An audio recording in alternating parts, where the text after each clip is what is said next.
최근 부동산 입법 가운데 가장 시끌시끌한 뉴스, 바로 임대차 3법이죠. 대체 무엇이길래 이렇게 뜨거운 감자가 되었는지 임대차 3법 처음부터 끝까지 알려드립니다. 임대차 3법 정식 이름은 주택임대차보호법 개정안입니다.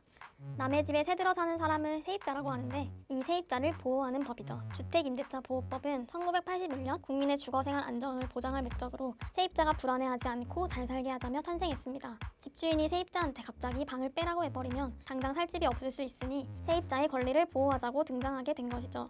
그 뒤로 두 차례 굵직한 개정을 거치게 되었습니다. 첫 번째 굵직한 개정은 1989년 임대차 계약 기간에 대한 조항이 추가되었습니다. 법이 처음 만들어졌을 땐 1년만 보장했는데 적어도 2년은 마음 놓고 살 수 있도록 기간을 더 넉넉하게 정한 것이죠. 두 번째 굵직한 개정은 2020년 현재 문재인 정부가 집값과의 전쟁을 선포하고 그 방법 중 하나로 전월세도 안정적으로 잡겠다며 지금 말하는 임대차 3법을 내놓았습니다. 이번에 바뀐 것은 계약갱신 청구권, 전월세 상한제, 전월세 신고제 이렇게 총 3가지입니다. 그래서 임대차 3법이라고도 하는 것이죠. 먼저 계약갱신 청구권은 2년의 계약기간을 최소 한 번은 연장할 수 있는 권리입니다. 전에는 계약기간 2년이 끝나고 집주인이 나가라고 하면 세입자는 바로 나가야 했죠. 하지만 이제는 계약이 끝나기 6개월 전부터 1개월 전까지만 말하면 2년의 계약기간을 최소 한 번은 연장할 수 있게 되었습니다. 참고로 올해 12월 10일부터는 계약 만료 6개월 전부터 2개월 전까지 계약 연장 여부를 말해야 합니다. 전월세 상한제는 임대료가 너무 급히 오르지 않게 그 폭을 정한 것인데요. 계약을 갱신할 때 집주인이 기존에 받던 돈보다 5% 이상 못 올리게 제한하는 장치입니다.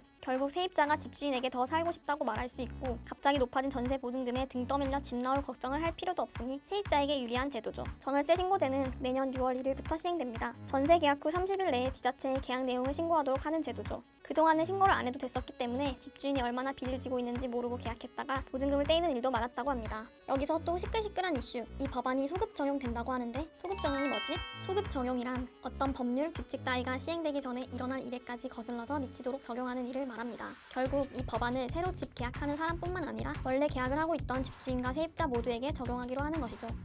이유는 간단합니다. 새로운 계약에만 적용하면 현재 시점을 기준으로 임대료가 갑자기 폭등할 수 있기 때문이죠. 잠깐만, 그럼 집주인은 손해 아니야? 하시는 분들도 많을 텐데요. 이렇듯 임대차 3법 시행에 대한 여러 가지 의견도 나뉘는 상황입니다. 먼저 집주인은 내 집인데 내 마음대로 세도 못 받고 계약 기간도 못 정하다니 이건 재산권 침해야. 게다가 예전 계약까지 소급 적용되니 지금 사는 세입자가 갑자기 안 나가겠다고 버텨서 곤란해질 수도 있을 것이라고 얘기합니다. 세입자는 계약이 끝날 때면 집주인이 마음대로 보증금 올리고 갑자기 나가라고 할까봐 걱정했는데 이제는 안심할 수 있다 라고 얘기합니다. 또 이제 새로운 전셋집을 구하는 예비 세입자처럼 새로 집을 구해야 하는데 다른 세입자들은 집에서 안 나가겠다고 하고 집주인들은 월세만 받으려고 하면 전세가 더 귀해져서 가격이 오를까봐 걱정된다 라는 의견으로 나뉘고 있죠. 그럼 정말 앞으로 전세값 확 오를까? 이 또한 오른다와 아니다로 나뉘는데요. 오른다파는 당분간 전세값 못 올리니까 집주인이 미리 가격을 올릴 것이라며 집을 빌리는 최단 기간은 1년에서 2년으로 늘렸던 1989년에도 전세값 2년치를 한 번에 받으려고 하면서 23.7%까지 오른 적이 있었다고 말합니다. 아니다파는 89년에는 임대료가 1년에 11%씩 오르던 때고 지금은 2% 정도씩 오르는 시기라 상황이 다르다. 지금 기준으로 계산해 본다면 최고로 많이 올라도 4.31% 정도 오를 것이라고 말합니다. 그렇다면 전세가 싹 없어질 수도 있을까? 지금부터 4년은 괜찮을지 몰라도 나중에 결국 집주인들이 전세를 다 월세로 돌릴 것이라며 전세가 없어질 것이라 예측하는 사람들과 전세를 끼고 집 사는 게 일반적인 한국 특유의 상황상 전세금을 돌려주면서 월세로 계약을 바꾸는 게 쉽지는 않을 것이라며 갑자기 전세를 없애진 못할 것이라고 예측하는 사람들도 있습니다.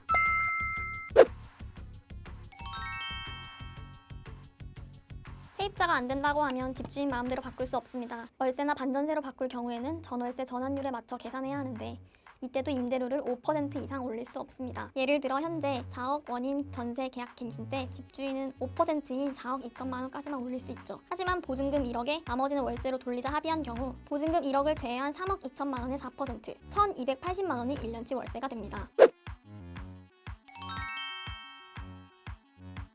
임대차 보호법 개정안이 시행된 7월 31일 이전에 집주인이 계약 해지를 통보하고 새로운 세입자와 계약했으면 기존에 살던 세입자는 나가야 합니다. 하지만 집주인이 계약을 해지하겠다고 통보만 하고 다른 세입자를 구하지 않은 상황이라면 계약을 2년 더 연장할 수 있죠.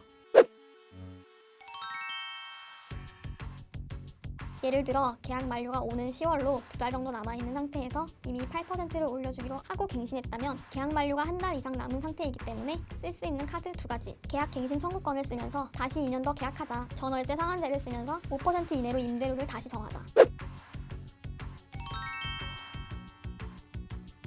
4년이 지나고 살던 집에서 다시 계약할 때 새로운 세입자로 쳐서 임대료 올리는데 제한이 없음. 집주인이 바뀌어도 세입자가 그 집에 가지는 권리와 의무는 그대로이기 때문에 세입자는 바뀐 집주인에게 계약을 연장해달라고 할 수 있음.